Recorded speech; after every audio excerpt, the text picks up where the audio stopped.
What is up, bye? What's up, Philippines? And what's up, world?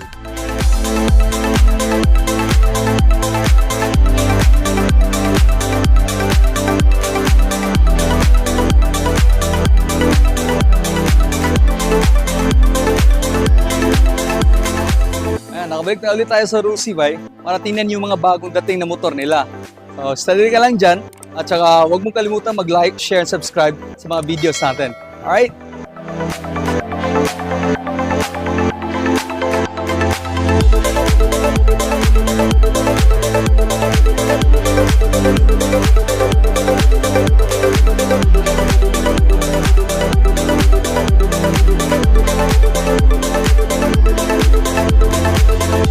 Yan, eto kaagad yung Sparkle 150i, bay. Tingnan nyo lang. Okay, walk around po na tayo saglit. Yan. So, yan yung tambucho. Yan yung air cooler. Meron na po yan. Tapos yung gulong. Yan ko nasa 100. Yan. 180 by 14. Okay. Sa kabila naman, ito po ay 9080 by 14. Yan. 150 Fi. Tingnan nyo. Sa harap. O, di ba? Ayos, di ba? Okay, yan. May signal light. Ganito. Tapos, yung harap, tingnan nyo.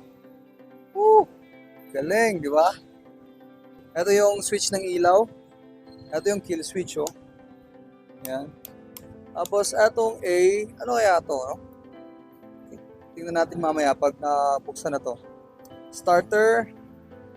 Ito yung mga brakes. Ito yung side mirror. Yan, no? Tapos, may high and low. May turn signals. Yan. Horn. May sabitan, syempre. Yun, no? Ayos, di ba?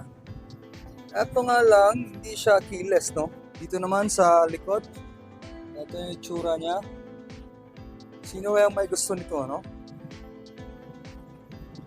FI, Euro 4, syempre. Water-cooled. Ito yung sa kabila. Tingnan nyo, wala na rin kickstart, no? Diretso na, no? Galing, no? So, dito mayroon siyang USB, oh. Yan, direktang USB na. Dun sa car charger. Dito, yung susian niya, may ano lang meron. Off, on, tapos push to lock. Tsaka yung seat na para pabuktas ng seat dito rin. So ayan, naging available na po ito. Ito yung isa sa mga latest ni Rusi, no? Ito yung 150 EFI technology. Okay? Ito yung mga bago sa Rusi ngayon, no? Ayan pa isa, oh. Yan, no? Baka ito rin gusto nyo, mga CBS, yung lights niya. Napakagaling.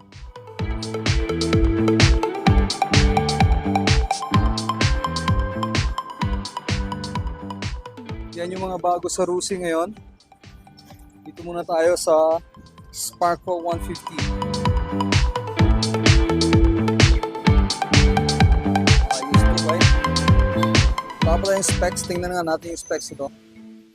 Para naman alam nyo, di ba?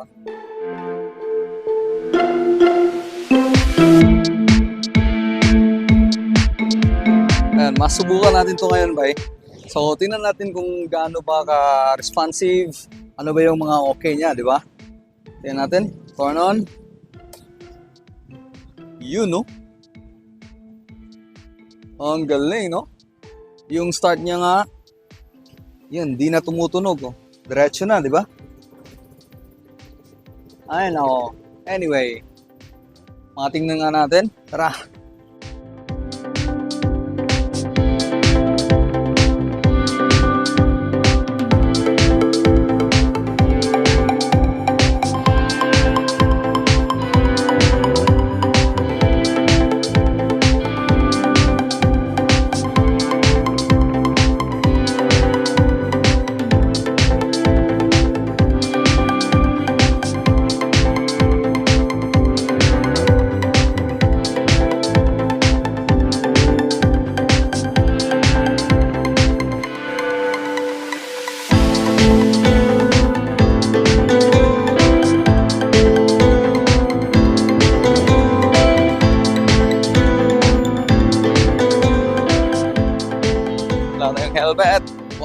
Huwag sa labas.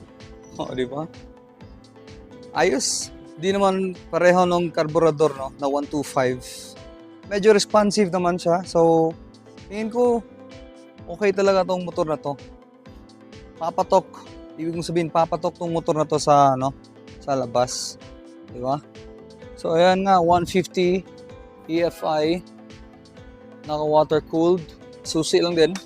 Yun. So, open mo ganyan. Yun, no? Oh, di ba? Laki. May tools. Dito, gas tank. Ilan kayang napapasok nito? Ano ito yung tail light niya? Papaandarin nga natin. Tail light. There. Yan. Tapos, pag nag-brake, yun, no? Dito rin sa harap. Ito yung ilaw niya, like yung parking. Ito, may switch kasi yan. Parking light lang, no? So, off, parking, tapos headlight. Yun, no? Yun, no? Low beam at saka high beam. High pala yun. High, low.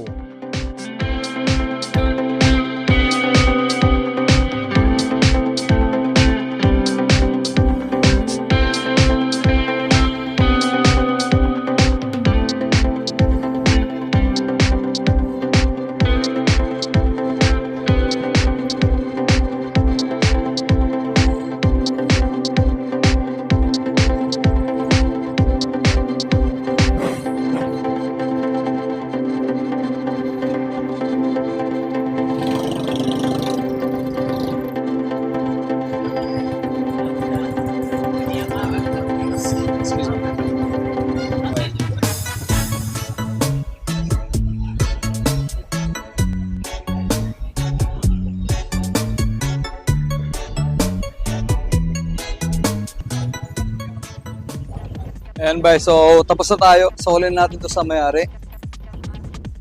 Tingnan nyo.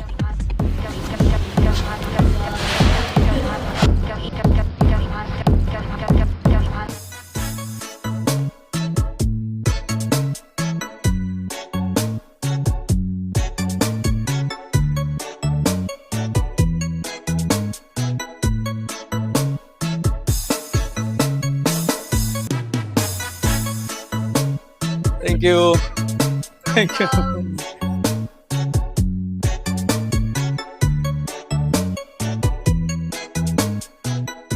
So, sa tingin ko ba, papatok naman talaga ang motor na to. So, ayos na yung performance niya, no? Ang ganda. Ang galing. Tinatawag tayo eh.